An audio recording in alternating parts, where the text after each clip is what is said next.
Bonjour à tous, merci à vous d'être présents. Donc oui, merci Finance Innovation de nous avoir ressorti le conseil augmenté, le buzzword ou je sais pas, le mot tarte à la crème.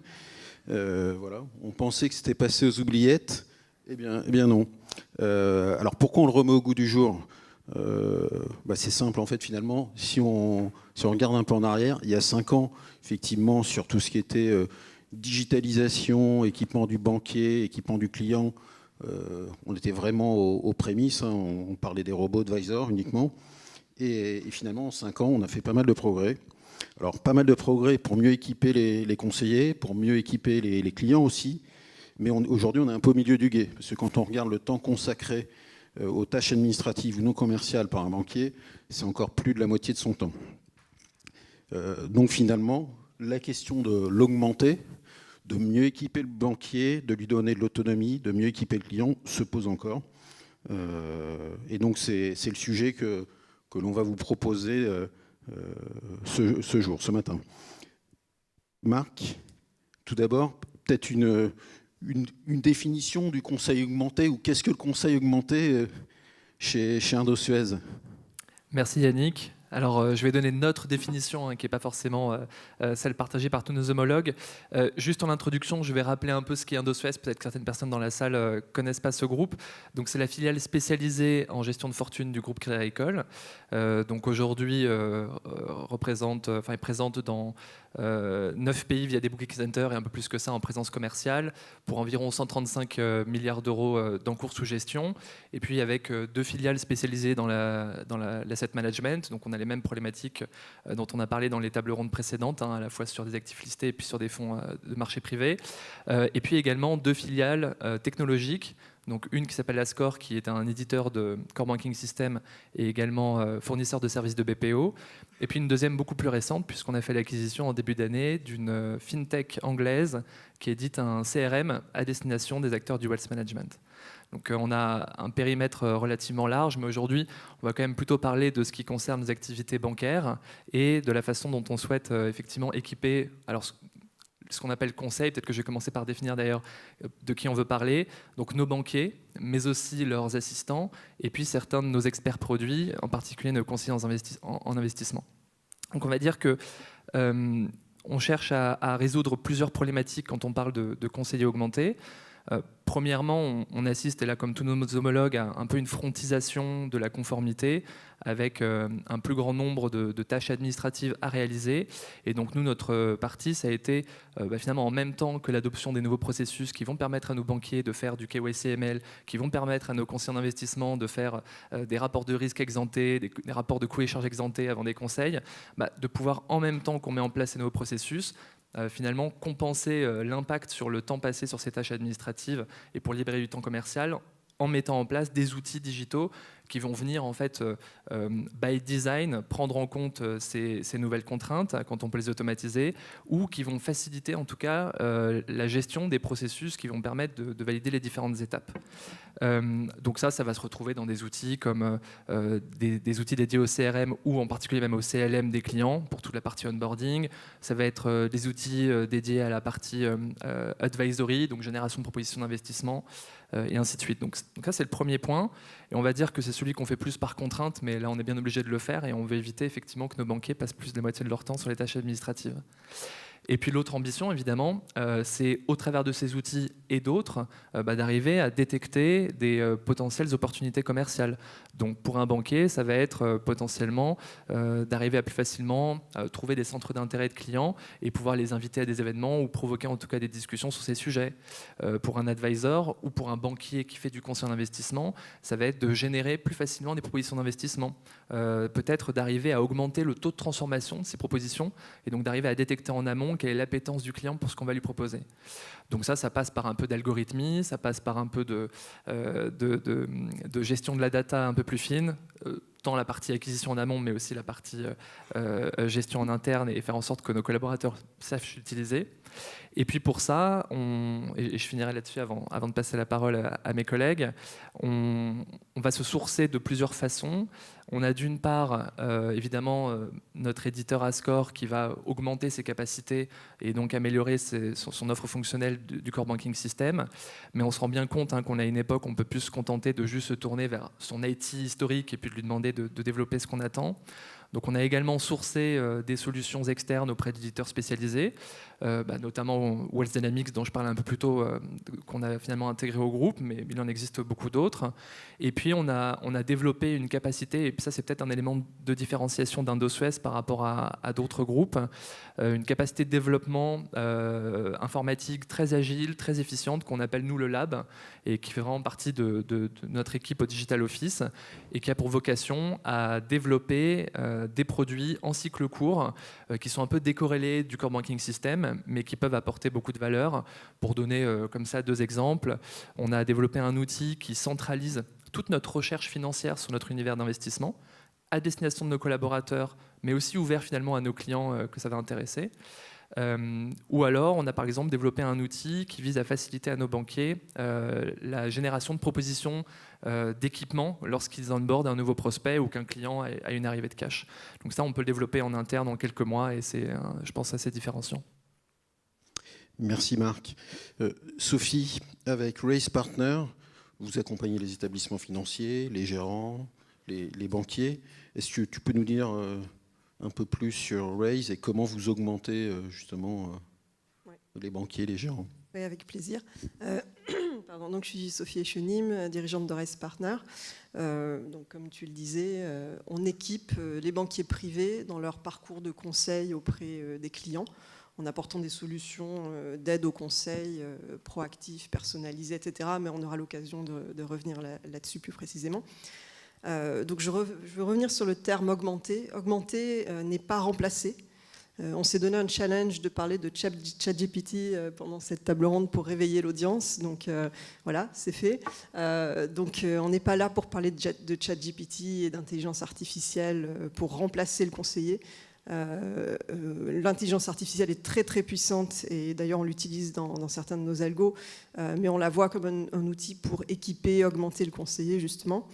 Et je lisais la semaine dernière une étude intéressante de Capgemini qui soulignait exactement ce que vous disiez tous. Les conseillers passent trop de temps encore dans l'administratif, pas assez avec le client. Un autre point intéressant aussi, c'est le client veut le contact avec le conseiller. Quand il a une question, il veut appeler son conseiller. Donc c'est sur ce constat-là que nous, on a développé ces solutions donc, pour équiper. Et donc nos outils sont utilisés en support à la discussion. Vraiment, le point important, c'est que le conseiller reste au centre de ce process. On équipe pour soutenir la discussion, pour venir objectiver ce conseil en investissement, donner des clés, fournir de l'explicabilité. Donc là, on pourra en parler. J'en ai entendu parler dans une table ronde précédente sur l'explicabilité de la donnée. L'explicabilité du conseil est vraiment super importante.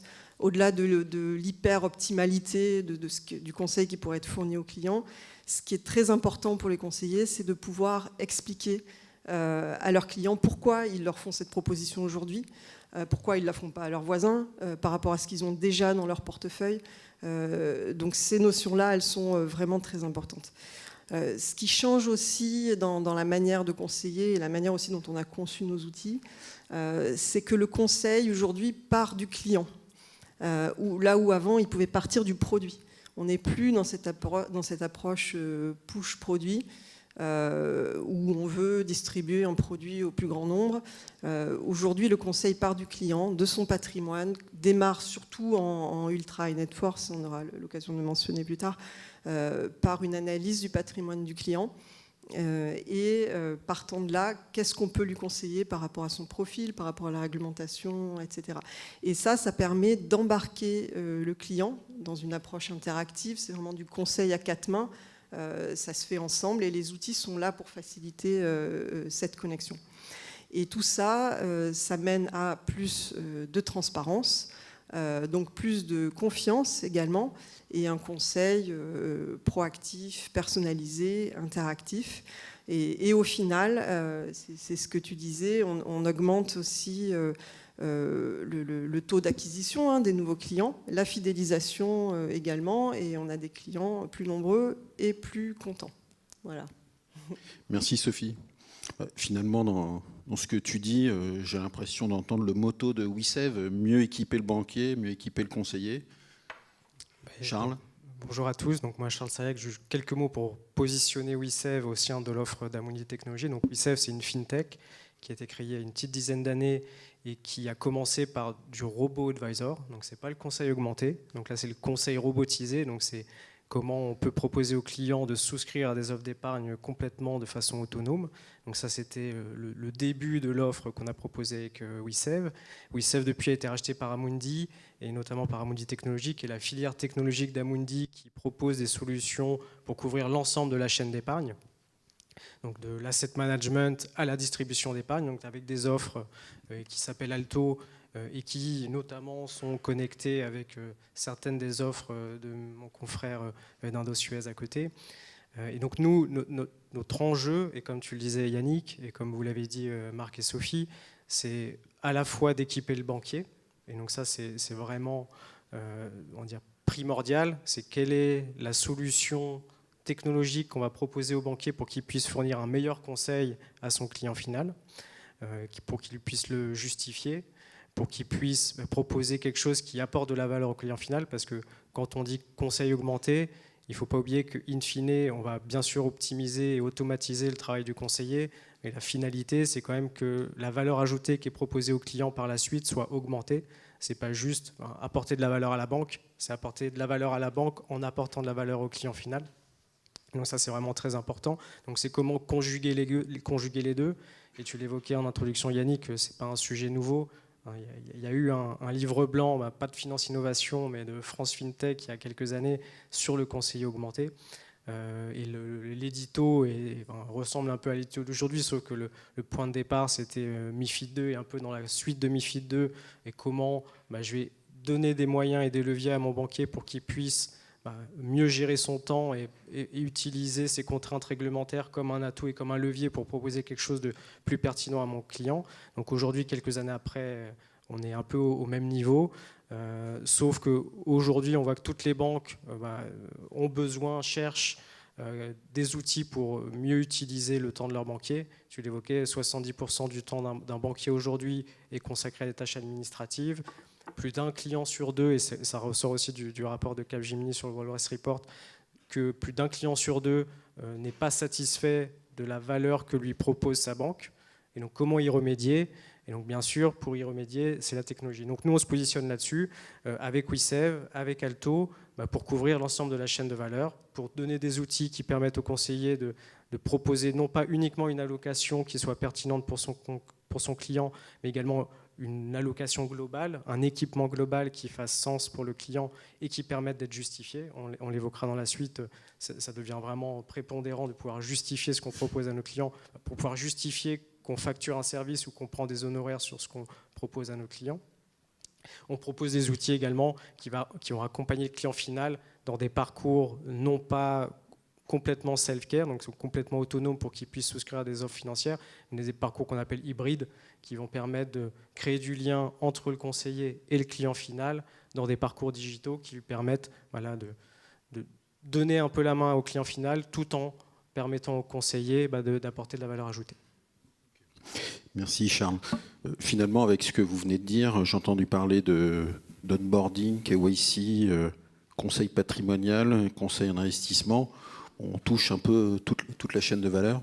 Mais dans la mise en œuvre de vos projets, justement, comment ça se passe? Quels ont été les apports, les principaux challenges, les principales difficultés que vous avez pu rencontrer, aussi bien côté éditeur, bien évidemment côté banque? Sophie, pour... Oui, tu as raison de le mentionner. On s'insère dans une chaîne de valeur et d'outils pléthorique. Et donc le temps est fini d'un seul éditeur qui couvre toute la chaîne de conseil de A à Z. Et l'enjeu, c'est vraiment de s'insérer avec notre outil, notre proposition de valeur dans cet écosystème. Donc toutes les notions d'interconnectivité avec les autres systèmes est vraiment importante. Et finalement, pour notre part, on vient, et là je vais piquer l'expression de Grégoire, je ne sais pas s'il est encore là, mais j'aime bien, un peu en dernier kilomètre, une fois que tout le travail difficile a été fait, on va dire, sur la partie données, scoring, etc. Il y a énormément d'acteurs. Je pense aussi à Odonatech qui est dans la salle pour le profiling, tout ce qui est scoring ESG. Et une fois qu'on a toute cette donnée, on a toute cette connaissance du client, grâce aussi à la réglementation qui peut être un levier, qu'est-ce qu'on en fait ?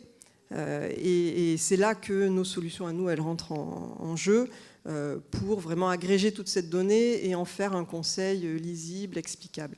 Donc le premier enjeu, c'est ça, c'est s'insérer dans un parcours conseillé à la fois d'un point de vue utilisateur, il ne faut pas disrupter l'utilisation et le process. D'un point de vue technologique, comment communiquer avec les CRM, les outils de tenue position, les agences de scoring et autres. Et alors oui, on est en pleine plateformisation, APIisation des systèmes. C'est vrai, c'est beaucoup plus facile qu'avant. Nous qui sommes là depuis 20 ans, on le voit. N'empêche que dès qu'il y a de la donnée, c'est compliqué. Et donc cet enjeu d'intégration, il est vraiment super important. Et je dirais peut-être un autre enjeu également, ça va être l'adoption par les utilisateurs. On est quand même là pour transformer leur manière de travailler. Donc on le voit, nous on l'a vécu chez un de nos clients que j'ai le droit de citer aujourd'hui, qui est BNP, qui est notre client depuis plusieurs années, qui a commencé à utiliser nos solutions sur la partie Ultra High Net Worth pour du conseil hyper personnalisé, et qui aujourd'hui a déployé pour atteindre les clients high net worth, voire mass affluent, plusieurs centaines de banquiers privés. Et là, l'enjeu, ça a été l'adoption de nos outils, d'allocation designer en particulier, auprès de ces banquiers privés. Et donc, l'accompagnement des utilisateurs pour leur expliquer justement qu'on n'est pas là pour les remplacer. On est là pour donner plus de valeur à leur échange avec leurs clients et pour les aider à faire plus de business. Ça, c'est super important. Et aussi le fait que le modèle de rémunération du banquier privé soit bien aligné aussi avec les outils et les process qu'on lui met à disposition. Ça aussi, c'est un enjeu important. Mais, voilà. Charles, tu peux... Je continue. Vas-y, enchaîne. Non, mais je ne vais pas reprendre tout ce que tu as dit, Sophie. C'est des points très pertinents. Moi, je pense que c'est un des points les plus complexes qu'on a eu à traiter. C'est que même si on adresse des banques privées, des distributeurs, des assureurs dans la gestion de l'épargne de leurs clients finaux, même si elles pensent qu'elles se ressemblent toutes, elles sont toutes très différentes d'un point de vue organisation, très différentes d'un point de vue technologique, très différentes d'un point de vue segmentation de clientèle. Et donc, on doit pouvoir proposer un conseil augmenté ou un conseiller augmenté qui permette d'adresser l'ensemble de ces points avec nos solutions technologiques. Et tu l'évoquais, Sophie, je pense qu'il a un peu révolu le temps, c'est une solution qui couvre tout.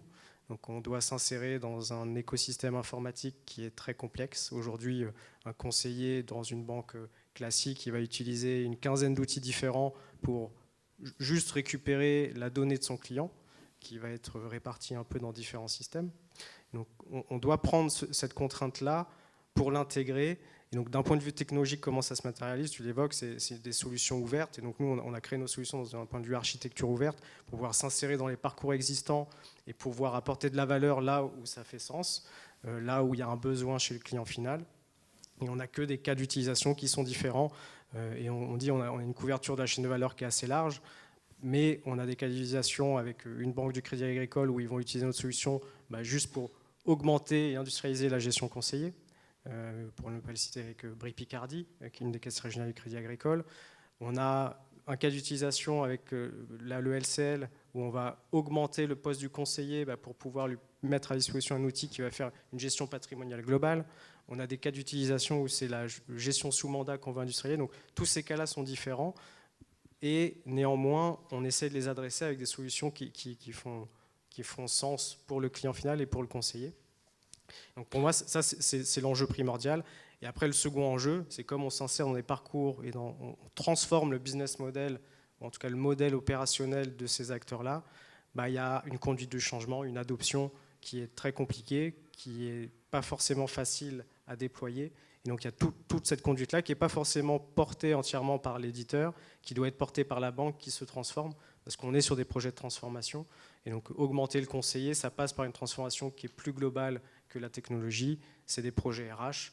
Et donc on doit les accompagner dans cette structure-là. Donc moi, c'est vraiment les deux enjeux, c'est la complexité organisationnelle de cette structure et l'adoption de ces solutions à l'échelle. Merci Charles. Justement, puisque tu parlais des banquiers, donc peut-être une question pour Marc. Marc, plusieurs questions. Donc, nous dire ce qui est déjà opérationnel chez vous, quels ont été les principaux apports de ce que vous avez mis en place. Et puis on parlait de difficultés d'adoption. Donc Charles évoquait des sujets RH, mais peut-être des sujets commerciaux aussi. Donc est-ce que tu peux nous en dire un peu plus? Je pense que ça peut intéresser tout le monde. Oui, et puis je me retrouve dans ce que vous avez dit, Sophie et Charles, effectivement sur la partie conduite du changement et adoption. Je vais peut-être en reparler un peu après, comme ça je vais essayer de respecter un peu la chaîne de valeur d'un projet de ce type-là. Donc, pour répondre à ta question très précise, Yannick, de là où on en est, aujourd'hui, en fait, faut quand même rappeler que c'est une initiative de transformation digitale assez récente dans le groupe, parce qu'on peut dire que la dynamique c'est plutôt commencé vers fin 2018, début 2019. Et puis de manière générale, parmi nos homologues du wealth management, je pense qu'il y a eu un certain lag, on va dire, par rapport au reste de l'industrie bancaire sur le démarrage de cette digitalisation. Ce qui fait que à la fois les banques, mais aussi leurs prestataires informatiques historiques, essaient de rattraper leur retard à marche forcée, d'autant plus que pour certains sujets, alors on n'est pas là pour parler du client, mais tant du côté des clients que des collaborateurs, qui peuvent avoir des expériences en dehors du monde du wealth management, on a un benchmark en termes de digital qui est quand même assez loin de ce que nous on est capable de proposer aujourd'hui. Malgré tout, ça reste notre cible, le but c'est quand même d'y arriver, et même de faire plus, puisqu'on veut apporter aussi des briques différenciantes par rapport à ce qu'on peut trouver dans le monde plus retail. Donc ça, c'est juste pour rappeler un peu, pour donner un peu de contexte sur là où on en est aujourd'hui, mais par rapport à là où on a commencé. Donc là, en 2023, on va dire que ça fait à peu près 4 années pleines qu'on travaille sur ce plan de transformation digitale. On a 2 projets majeurs qui ont accouché. Donc je parlais un peu plus tôt de notre projet de CRM avec cette acquisition d'une entreprise externe. Ça maintenant, c'est en cours de déploiement sur toutes nos géographies. Aujourd'hui, c'est déjà utilisé par des banquiers dans 3 pays. Et dans un 4e, je regarde ma date, dans une semaine. Donc on va dire que ça va bon train. Et le but, c'est d'avoir fini de le déployer sur toutes nos entités d'ici l'année prochaine.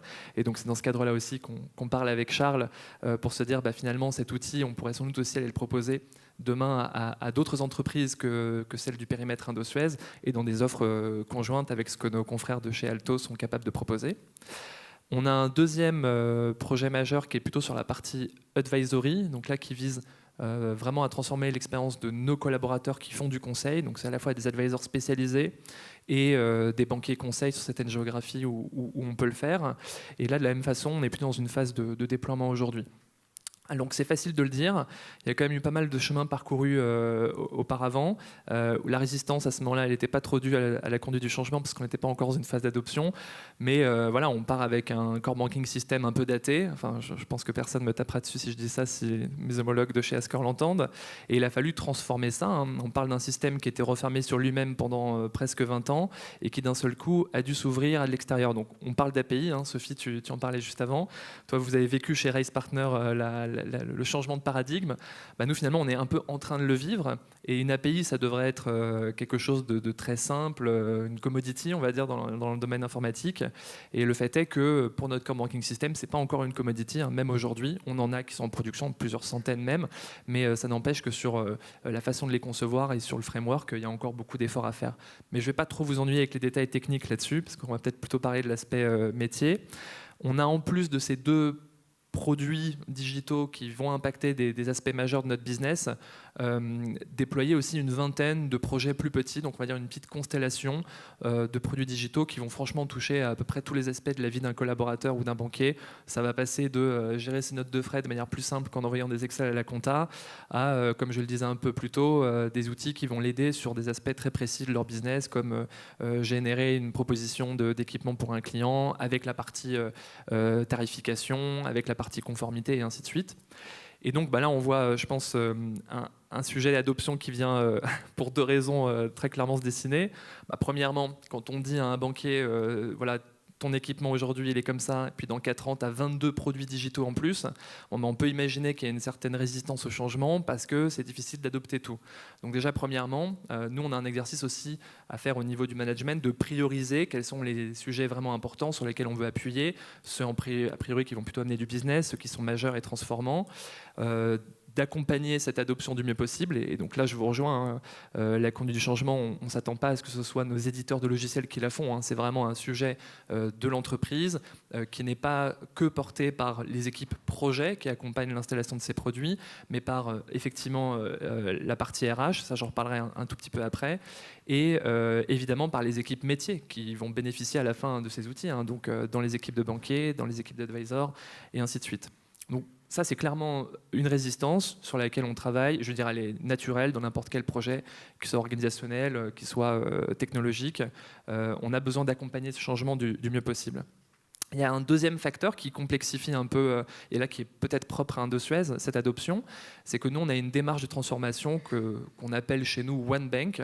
Comme je le disais en introduction, Indosuez, c'est un groupe mondial qui est présent dans des géographies avec des réglementations différentes, mais pas que des réglementations, des cultures différentes aussi, des façons de réaliser le business qui peuvent être différentes, des process qui peuvent être différents. Et quand on apporte un nouvel outil digital, notre objectif, c'est qu'il soit one fits all. Donc on ne fera pas de spécificité, ou en tout cas vraiment le moins possible, dans un objectif d'éviter de retomber dans les travers du passé, avec des spécificités locales qui entraînent de la dette, qui font que quand on veut faire une mise à jour, c'est bien plus compliqué, et ainsi de suite. Et donc là, on vient voir, par exemple, si on veut déployer notre CRM, on ne va pas voir juste nos 100 banquiers en France, on va voir nos centaines de banquiers dans le monde entier et dire, à partir de demain, la façon dont tu vas... Alors déjà, tu vas devoir faire du KYC alors que tu n'en faisais pas avant et ça ne va pas te plaire. Et en plus, vous allez devoir le faire de la même façon dans toutes les entités. Donc ça, c'est compliqué et ça génère aussi d'aligner un peu les process. Ça force un peu les équipes qui étaient un peu en silo local à discuter de manière transverse à un niveau international pour se dire pourquoi est-ce que tu fais comme ça ? Ok, j'en comprends le sens. Est-ce qu'on peut arriver à un consensus qui arrive à répondre à tous ces enjeux ?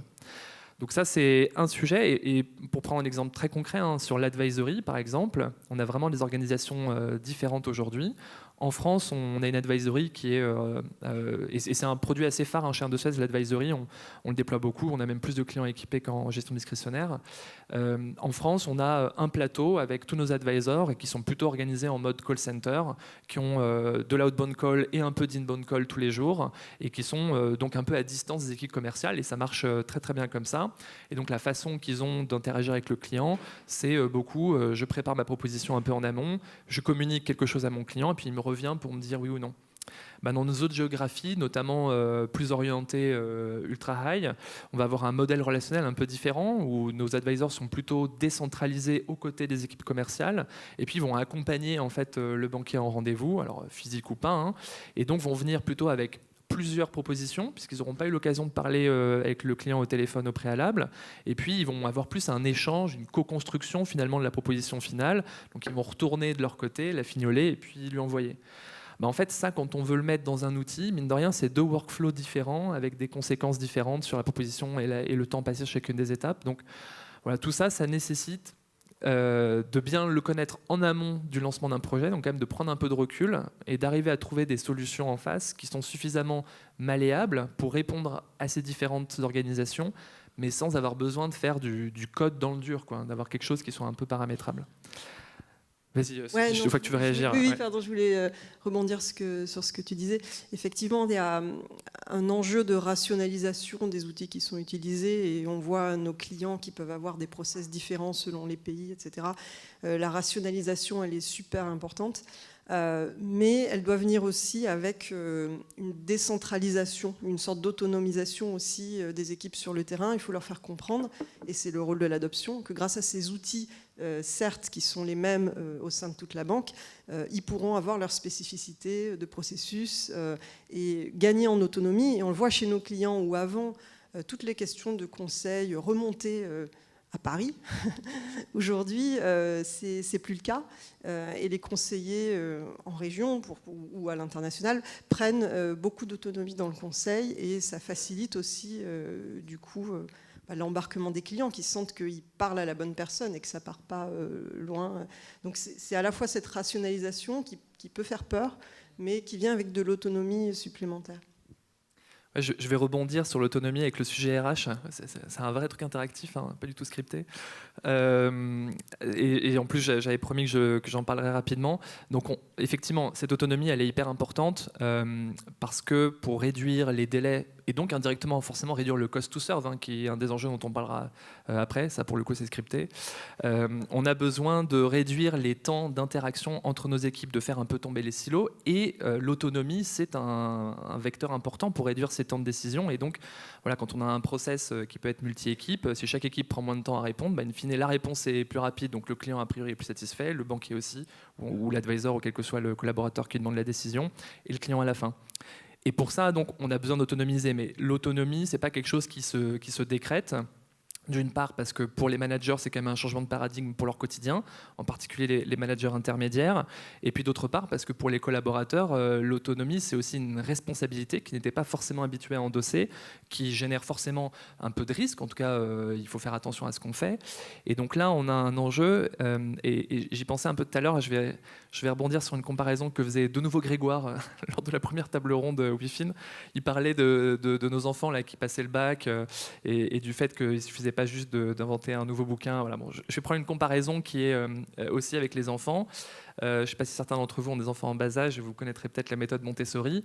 On se dit que Montessori, c'est laisser les enfants faire n'importe quoi. Pas du tout, c'est donner un cadre très précis et puis dire à l'enfant, à l'intérieur de ce cadre très précis, les règles, les limites, les voici, tu peux faire ce que tu veux.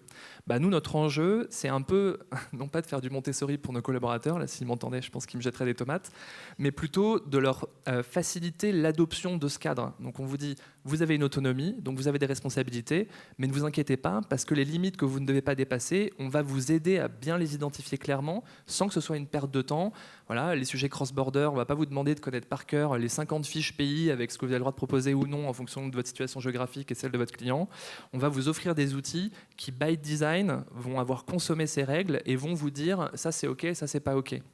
Donc il y a une transformation managériale pour redonner plus d'autonomie, et puis il y a des outils qui viennent accompagner ça pour faire en sorte que les collaborateurs et les managers soient à l'aise avec le fait que la gestion du risque soit déportée sur les collaborateurs. J'irai même plus loin, et après j'arrête de rebondir, parce que sinon on va finir... Le script, ça non, c'est fini. Au-delà de l'autonomie, je vais utiliser un mot fort, mais on l'a entendu de la part de nos clients, ce genre de projet, d'outils redonne du sens en fait au métier du conseiller. C'est vraiment ce qu'on a entendu. Ça y est, je comprends, je sais pourquoi je fais ce métier, c'est pour ça que je l'aime. Et maintenant, je suis outillée pour ça. Et cette autonomie dont tu parlais, elle est vraiment super importante pour ça. Voilà, on va te rendre le micro maintenant, Yannick. Justement, donner du sens, effectivement. Donc, est-ce que, parmi les enjeux sur les années à venir, donc donner du sens, faciliter la vie du banquier, logique de réduction du cost to serve, couverture du risque réglementaire aussi. Donc, je pense qu'il y a pas mal de sujets encore à adresser. Charles, peut-être pour WICEF, comment tu vois les choses, et notamment sur le risque réglementaire. Tout à l'heure, tu parlais de MiFID 2. Je sais qu'ensemble, on a parlé de RIS aussi. Est-ce que tu peux nous en dire un peu plus ? Malheureusement ou heureusement, le sujet réglementaire est toujours un peu aux clés de l'actualité. Et donc là, les termes, c'est plus MiFID, mais c'est Value for Money, c'est RIS, donc la Retail Investment Strategy, qui font que les banquiers sont obligés de se réinventer, trouver des nouveaux moyens pour adresser leurs clients tout en gardant une rentabilité avec le cost to serve, et tout en apportant de la valeur au client et tout en respectant le réglementaire. Donc c'est un peu un carrefour de contraintes que les banquiers vont devoir gérer. Et donc ça, c'est vrai que c'est un des enjeux principaux qu'on voit. Tous nos clients nous demandent, avec la RIS, en France et en Europe globalement, comment on peut faire, comment vous pouvez nous aider, comment je dois adapter mon offre pour qu'elle puisse correspondre, mais tout en gardant un modèle de rentabilité qui permette de quand même garder quelque chose qui soit aussi rentable pour la banque. Donc ça veut dire jouer sur leur marge, jouer sur les offres, jouer sur la proposition de valeur qu'on va fournir au client final. Et donc, nous, on les accompagne, Amundi, globalement, tant sur l'offre en tant qu'asset manager, mais également d'un point de vue technologique avec nos solutions Alto et WeSave. Donc, on se positionne là-dessus. Donc, ça, pour moi, c'est un des gros enjeux qu'on voit et qui commence à être déroulé sur l'ensemble. Il y avait le ESG aussi, un sujet un peu réglementaire et offre. Et donc, ça fait partie de l'ensemble de ce sujet. Donc, pour moi, ça c'est un des premiers sujets. Le deuxième sujet, je dirais, c'est aussi, mais qui est un peu lié au premier, c'est qu'on veut trouver des sources de génération de revenus complémentaires. Donc quand on est une banque privée, nos clients, on va dire c'est plutôt une clientèle high net worth, mais il y a toute une frange de clientèle qu'on va appeler clientèle mass affluent, ceux qui ont entre 100 000 et 1 million d'euros. Ceux-là, aujourd'hui, ils ne sont pas vraiment bien adressés par une banque de détail et pas vraiment bien adressés par une banque privée. Et donc il y a un enjeu très fort sur comment gérer ces clients-là. Donc aujourd'hui, ils sont souvent gérés par la banque de détail. On va dire quand on est sur un modèle de banque universelle. Et donc, ça veut dire que c'est un conseiller qui va gérer plusieurs centaines de clients. Et donc, quand on gère plusieurs centaines de clients, on ne peut pas bien les gérer, on ne peut pas leur apporter une proposition de valeur qui corresponde à leur patrimoine, qui est certes pas un patrimoine très élevé, mais qui est un patrimoine qui nécessite quand même des leviers d'optimisation, d'allocation. Donc il y a cet enjeu-là. Et nous, sur la partie technologique, on se positionne vraiment là-dessus. Et historiquement, même à Amundi, on a beaucoup distribué nos offres de gestion sous mandat ou nos fonds sur cette segmentelle mass affluent. Et c'est comment aider nos partenaires, aider d'autres distributeurs à adresser cette clientèle-là avec des solutions technologiques. Donc pour moi, ça c'est le deuxième enjeu. Et le troisième enjeu, mais qui on va dire est un enjeu de tout temps, c'est l'enjeu d'innovation. Je ne vais pas citer ChatGPT, mais on va dire toute la partie AI générative, ça aussi, tous nos clients nous demandent. Alors on ne sait pas trop comment bien ça va s'intégrer dans les parcours qu'on propose aujourd'hui. Il n'y a pas vraiment de question de remplacer le conseiller, hein, je pense qu'on n'en est pas du tout là, en tout cas pas aujourd'hui, mais comment cette partie IA générative peut également augmenter le conseiller. Donc ça, on a ces demandes, et notamment dans l'explication du conseil, pour personnaliser, on va dire, à l'échelle cette explication. Et donc on a des initiatives. Nous, on a aussi un lab côté Amundi Technologies, on travaille sur ces sujets-là. Et voilà, c'est le troisième enjeu, c'est l'innovation. C'est vrai que aujourd'hui, l'innovation sans IA générative, ça ne marche pas, quoi. Ok, merci Charles. Juste pour préciser, parce que vous travaillez pour des banquiers, mais pas que. Vous pouvez travailler aussi pour des CGP, pour des assureurs, pour toute la sphère du wealth management. On a un biais à cause de Marc, mais bon, voilà. WeSave et Rest Partner travaillent pour tous les établissements financiers. Je reviens à notre sujet après cette petite aparté. Justement, chez Indosuez, votre ambition pour les années à venir, jusqu'où vous pensez augmenter le conseiller? Donc, on a évoqué l'aspect réglementaire. Je ne sais pas, pour digitaliser davantage la banque, potentiellement, pour adresser certains segments de clientèle, pour un conseil plus personnalisé. Moi, déjà, je suis obligé de parler de ChatGPT, sinon je passe pour un has-been. En réalité, on a quelques use cases, mais vraiment très expérimentaux sur ChatGPT, donc je ne vais pas en parler. Je pense que ce n'est pas le sujet principal. Tu parlais du réglementaire. Ça, j'ai envie de dire que c'est un peu une obligation. Hein. On ne peut pas se permettre de dire non, on ne va pas faire de réglementaire. J'espère qu'il n'y a pas de régulateur ici. On fait bien du réglementaire. Mais il faut plutôt faire en sorte que ce soit de nouveau un peu by design, qu'il y a l'aspect donner la doctrine dans l'entreprise en fonction des réglementations qui arrivent et que ça soit diffusé un peu partout, dans les process, dans les outils, et ainsi de suite. Donc, je ne vais pas en parler trop, on est soumis au même que tous mes homologues ici, plus celles des autres géographies en plus, et puis on essaie à chaque fois d'ailleurs de faire un peu une synthèse des différentes réglementations pour trouver une seule doctrine commune à toutes les entités. Donc, mes amis de la conformité, je les respecte parce que ça ne doit pas être évident tous les jours. En termes de transformation et en termes d'augmentation du conseiller, une fois qu'on aura terminé cette première vague là, qui est en cours, on a en fait on va dire qu'on va un peu forquer notre activité. L'activité d'Indosuez en tant que telle, on souhaite l'orienter toujours plus vers une clientèle de ultra high parce que c'est notre force, parce que c'est notre modèle actuel et parce qu'il y a une vraie tendance sur ce marché-là. Le marché d'ultra est plutôt en croissance et on est bien positionné pour l'adresser. Donc voilà, tous ces banquiers qui existent déjà aujourd'hui et puis de l'organisation avec les équipes produits autour, ça on souhaite continuer à la pousser ainsi. Le modèle relationnel à destination de cette clientèle-là, c'est beaucoup un banquier qui vient accompagner de certains experts en séance. Donc on parlait d'advisory tout à l'heure, mais ça peut être un expert en marché privé, donc on parlait de private equity dans une table ronde un peu plus tôt, en immobilier et même en produits évidemment philanthropie, je sais pas, forestier, tout ce que vous voulez, un peu plus exotique. Donc ça, on va le maintenir. On va essayer de le digitaliser toujours plus en facilitant les process, notamment les trucs classiques, signature électronique pour que la souscription soit moins pénible, que peut-être le banquier ait une capacité à pitcher l'offre en plus grande autonomie qu'il ne le fait aujourd'hui, donc en le dotant de vitrines de cette offre, enfin de ces différentes offres, et qu'il puisse les montrer aux clients avant forcément d'aller solliciter un expert. Mais on va continuer, on va dire, dans cette direction, donc il n'y a pas une disruption. Par contre, et là je vous rejoins sur l'aspect plus retail, et d'ailleurs pareil sur la table ronde un peu plus tôt qui parlait du private equity et d'un changement quand même assez majeur, je pense, de segments de clients qu'on peut aller offrir, à qui on peut aller servir cette offre-là. On a en fait historiquement chez Indosuez, un peu comme chez vous chez Amundi, l'expérience de vendre certaines des offres que l'on produit, donc de la gestion discrétionnaire, des fonds de nos sociétés de gestion filiales, à une clientèle mass affluente. Et ça, on le fait en particulier en France, on bénéficie des synergies dans le groupe Crédit Agricole, et donc on le distribue auprès de clients de certaines caisses régionales. Et finalement, on se dit que cet axe, qui est un peu une offre B2B, mérite d'être continué et même augmenté. D'une part, donc, en enrichissant les offres. Donc aujourd'hui, c'est plutôt de la gestion discrétionnaire. Ça commence tout juste à faire un peu aussi du fonds de private equity. Et puis demain, de l'IMO, peut-être des produits structurés que nous, on source, ce genre de choses. Donc aller dans cette direction. Et ça passera aussi par quelques outils, alors qui ne viseront pas forcément à nous augmenter, en tout cas pas augmenter tout le périmètre des collaborateurs d'Indosuez, mais à augmenter nos experts produits, donc je prends l'exemple du private markets, que nos experts produits puissent mettre toute la connaissance qu'ils ont sur les fonds qu'on produit et qu'on distribue dans un outil, et que cet outil, qui demain sera utilisé par des partenaires distributeurs, donc des banquiers d'autres institutions financières, dans le groupe Crédit Agricole, mais aussi à l'extérieur, puisse avoir toute cette information, avoir le pitch un peu préfet, et que ça facilite cette distribution en B2B.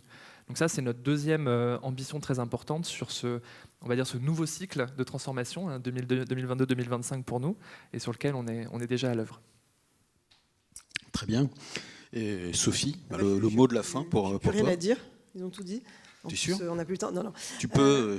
Non, mais je vais encore 3 minutes. Je vais rebondir encore une fois. Oui, ce sujet de la clientèle mass affluente, c'est vraiment un enjeu qu'on voit. Comment passer de l'hyper-personnalisation côté ultra high net worth à la personnalisation de masse pour des conseillers qui ont plus de clients, moins de temps avec chaque client, sans pour autant tomber dans le robot advisory qui manque de personnalisation justement.